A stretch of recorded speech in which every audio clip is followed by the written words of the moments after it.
Do you know what your life actually looks like at each level of spiritual awakening?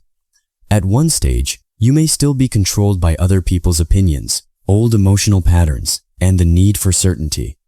At another, you may begin questioning your relationships, your goals, your identity, and even the way you respond to everyday problems.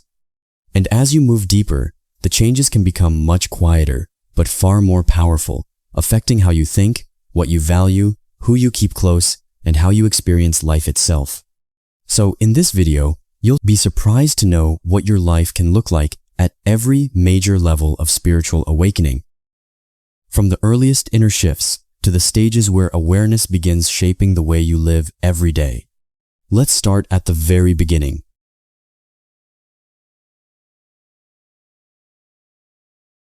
Most people at this level don't feel like anything is wrong. Life has a shape. There's a career to build, a reputation to maintain, and an image to project. You might feel like, what should I be doing? What will people think? Am I falling behind? Identity gets organized almost entirely around other people's feedback, such as approval, achievement, status, belonging, comparison, and none of those things are inherently bad. Ambition is real, and community matters. The problem is when a person never stops to ask whether any of it actually belongs to them. Psychologists use the term self-concept clarity to describe how clearly and consistently a person understands who they really are. And when your sense of self is mostly borrowed from your job title, your relationship status, or what your family expects, that clarity is fragile. It's as if you're asleep, because the identity you inherited has never been seriously questioned. It fits well enough until it doesn't.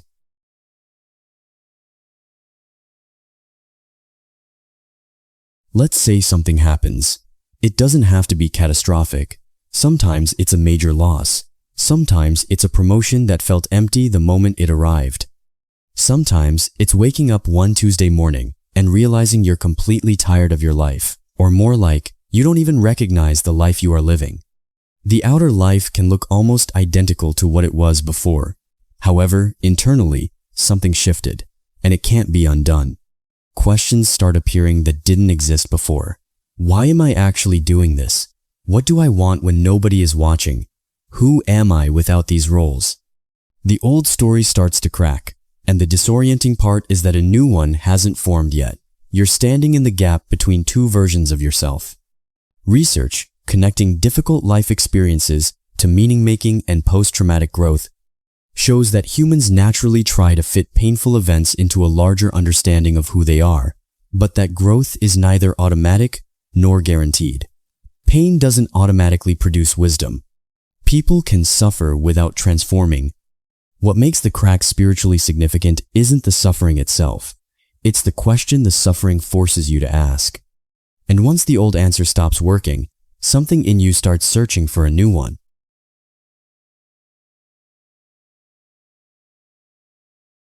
This is the most visibly spiritual level, and it's also the most misunderstood. The person who just came through the crack starts exploring. Meditation, philosophy, consciousness, ancient traditions, psychology, symbolism, basically all questions about real purpose. Suddenly everything feels meaningful. Synchronicities, patterns, intuition, signs. There's an intoxicating quality to this stage because for the first time, the inner world feels worth investigating. But here's where it gets complicated. Research challenges the assumption that spiritual awakening inherently leads to sustained clarity or ease, emphasizing that it initiates a complex psychological and existential process requiring intentional and continuous integration, reframing awakening not as an endpoint, but as the beginning of an ongoing transformation. The seeker can accidentally replace one rigid identity with another. The old identity said, I am successful. I am what others think of me. The new identity says, I am awakened. Other people just don't understand yet. That's still ego. But now it feels more personal and connected. Authentic development at this level requires genuine curiosity without the assumption that every coincidence carries supernatural weight. The seeker thinks awakening means finding more and more answers. The next level begins when you get comfortable not having all of them.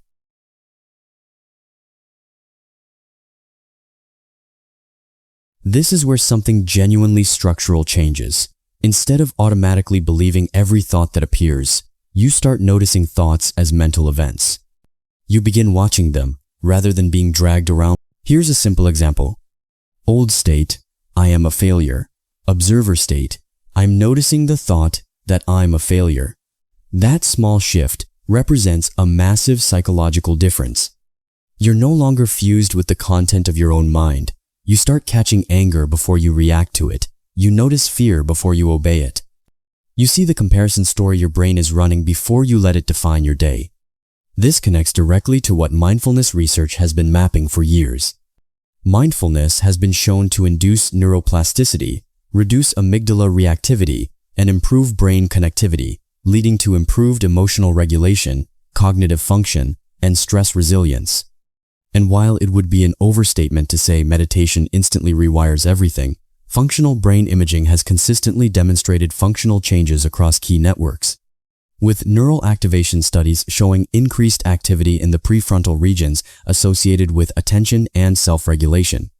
What's really happening at this level is that you're beginning to separate awareness itself from whatever awareness happens to contain. You are not the thought. You are the one noticing the thought. And once you stop automatically obeying your inner world, something unexpected starts happening in your outer one.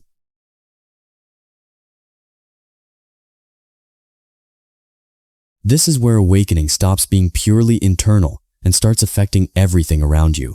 Your values are no longer just ideas you hold. They're starting to shape how you actually behave. And that creates friction. Certain friendships that used to feel natural start feeling exhausting. Some ambitions that once drove you lose their pull.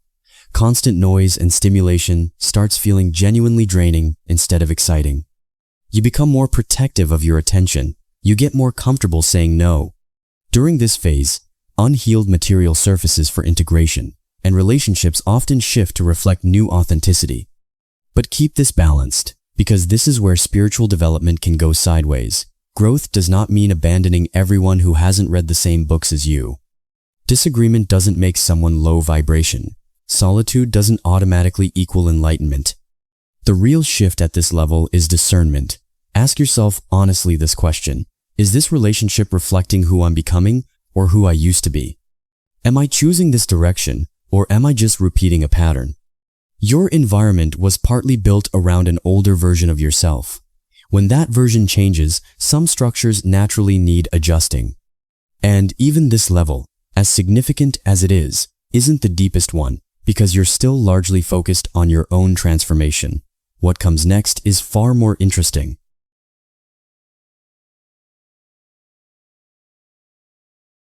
Here's where the center of gravity truly shifts. Early in awakening, the central question is, who am I? At this level, the question becomes, what am I part of? The focus moves from personal improvement towards something larger: connection, contribution, compassion, wonder, meaning that extends beyond individual concerns.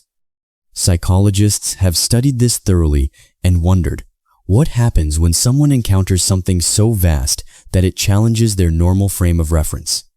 Like looking at the night sky and feeling how temporary your problems actually are, or feeling genuine gratitude without needing anything to happen first. Helping someone without quietly calculating what you'll receive in return. Spiritual experiences at this level tend to include feelings of unity, a sense of calm, clarity, transcendence, and heightened present moment awareness. And here's the important distinction. You don't lose your individuality at this level. Your individuality just stops being the only thing that matters. As Abraham Maslow described it, self-transcendence becomes a trait rather than a state.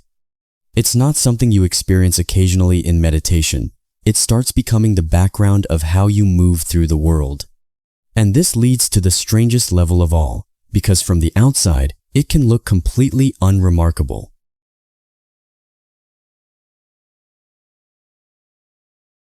This is the level almost nobody talks about, and it's the one that surprises people the most. Early spirituality tends to seek extraordinary experiences, signs, intense states, mystical moments, or constant transformation, the feeling that something important is always happening. Mature spirituality, the kind that has actually gone somewhere, becomes surprisingly simple. Eating a meal without rushing, listening to someone without planning your response, keeping a small promise, doing ordinary work with full attention, accepting uncertainty without needing to resolve it immediately. The aim at this stage isn't to transcend the body-mind organism, but to inhabit it more consciously. Over time, the heightened episodes subside into ordinary awareness infused with ease. You stop chasing transcendence and start realizing equanimity. You can still get irritated. You can still feel afraid, make mistakes, want things, have genuinely difficult days. Spiritual awakening doesn't inherently lead to sustained ease. It initiates a complex process requiring continuous integration. Awakening doesn't eliminate being human. It changes your relationship with being human, and that difference is everything. Now, before we close this out, which of these 7 levels feels closest to where you actually are right now? Not where you want to be, where you actually are. Drop it in the comments. If this gave you a genuinely new way of looking at your inner life, subscribe and turn on the bell so that you always get notified when I upload a new video.